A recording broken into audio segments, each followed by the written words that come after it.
নমস্কার, আমি বর্ণালী। আপনারা আছেন দি ইটার্নাল স্কাই, অনন্ত আকাশের মাঝে, আর নিজের মাঝেও আকাশকে রাখুন।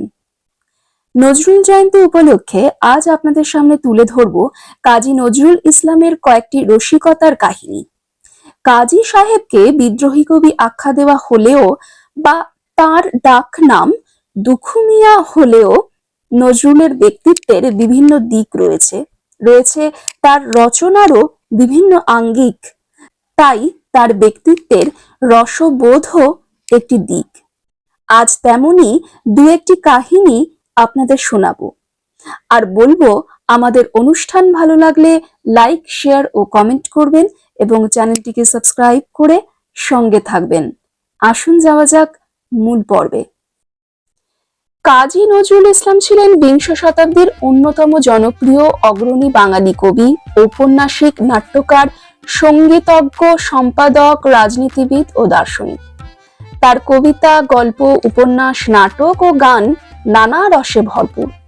ব্যক্তিগত জীবনেও নজরুল ছিলেন দারুণ সরস ও ফুর্তিবাজ।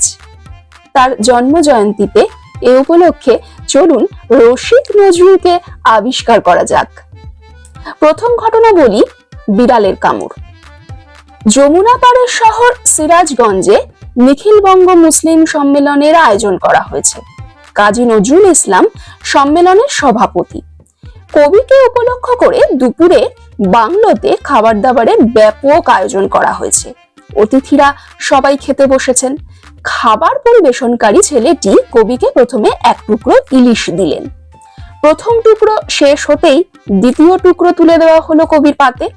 পদ্মার ইলিশ কবি খেতে লাগলেন পরম তৃপ্তিতে।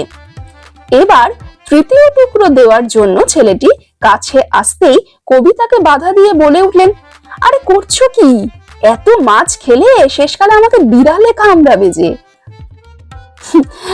আচ্ছা, এবার দ্বিতীয় আরেকটি ঘটনা আপনাদের সামনে তুলে ধরি। বড় কুটুম। সুফিয়া কামাল কাজী নজরুল ইসলামকে ডাকতেন দাদু বলে। কবি আবার প্রায়ই সুফিয়া কামালের বাড়ি যেতেন। সেখানে গানের আসর বসত। সে আসরে সাহিত্য অনুরাগী অনেকেই থাকতেন। এ সময় নজরুলের পেছনে গোয়েন্দা লাগে। তাদের সঙ্গে মিশে কয়েকজন গোয়েন্দাও আসতেন। একদিন এক ভদ্রলোকের মুখের ওপর নজরুল কবিতা ওড়ালেন, তুমি টিকটিকি জানি ঠিক ঠিকই। কবিতার ধরন শুনে লোকটি মুখ লাল করে উঠে যেতেই কিশোরী সুফিয়া কামাল অবাক হয়ে বললেন, দাদু তুমি একে চিনলে কি করে? গায়ের গন্ধে, বড় কুটুম যে, নজরুলের উত্তর। আচ্ছা, এবার আরেকটি ঘটনা বলি, সম্ভাষণ। কাজী নজরুল ইসলাম একবার ট্রেনে যাচ্ছিলেন। পাশে সমবয়সী এক ভদ্রলোক হঠাৎ তার উদ্দেশ্যে বললেন, এই শালা, তোর কাছে দেশলাই আছে?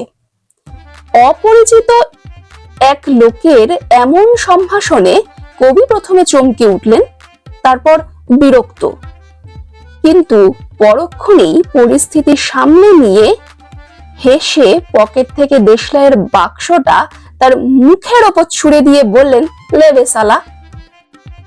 ইটের বদলে পাটকেল খেয়ে অপরিচিত ভদ্রলোক হো হো করে হেসে উঠে বললেন, পরিচয়ের একটু পরেই আমরা এই সম্ভাষণেই পৌঁছাতাম, তাই অনেক ভেবে ওখান থেকেই শুরু করেছি, কি ঠিক করিনি? আচ্ছা, আরেকটি ঘটনা বলি, এটাই অনুষ্ঠানের শেষ ঘটনা। আমচোর। গ্রীষ্মের এক দুপুরে পরিবারের সঙ্গে নজরুল গরুর গাড়িতে শিকারপুর যাচ্ছেন। দূরের পথ, তার উপর বেজায় গরম। বিশ্রাম নেওয়ার জন্য এক আম বাগানে গাড়ি থামিয়ে সবাই নামলেন। বাগানের আমগুলোতে রং এসেছে দেখে নজরুলের খুব লোভ হলো, কিন্তু এক মহিলা বাগানটা পাহারা দিচ্ছেন। সেটা দেখে বুদ্ধি বের করলেন কবি। মহিলাকে মাসি পাতিয়ে তার সঙ্গে জুড়ে দিলেন গল্প। কৌশলে জেনে নিলেন তার স্বামী বাগানের মালিকের বাড়িতে পাকা আম পৌঁছে দিতে গেছেন। শুনে নজরুল অবাক হয়ে বললেন, মাসি, আমরা তো সেই বাড়ি থেকেই আসছি, কিন্তু সেখানে তো ওরকম কাউকে দেখলাম না। আমি ও বাড়ির বড় মেয়ে আর ছোট জামাইয়ের ভাই, আজ চলে যাচ্ছি। বড় মিয়া বললেন বাগান দিয়ে গেলে আম নিয়ে যেও, তাই তো থামলাম। আচ্ছা মাসি, কোন গাছের আম মিষ্টি বলো তো? নজরুলের বলতে দেরি, কিন্তু আম পেতে দেরি হলো না। সেই মাসি সব ব্যবস্থা করে দিলেন। এমন রসিকতার অজস্র কাহিনী আছে কবির জীবনে। আজ তারই মধ্যে মাত্র দু একটি আপনাদের সামনে তুলে ধরলাম। আশা করি আপনাদের সকলের খুব ভালো লাগলো। আমাদের প্রাণের কবি কাজী নজরুল ইসলামের জন্ম জয়ন্তীতে তাকে সশ্রদ্ধ প্রণাম জানিয়ে আজকের অনুষ্ঠান এখানেই শেষ করছি।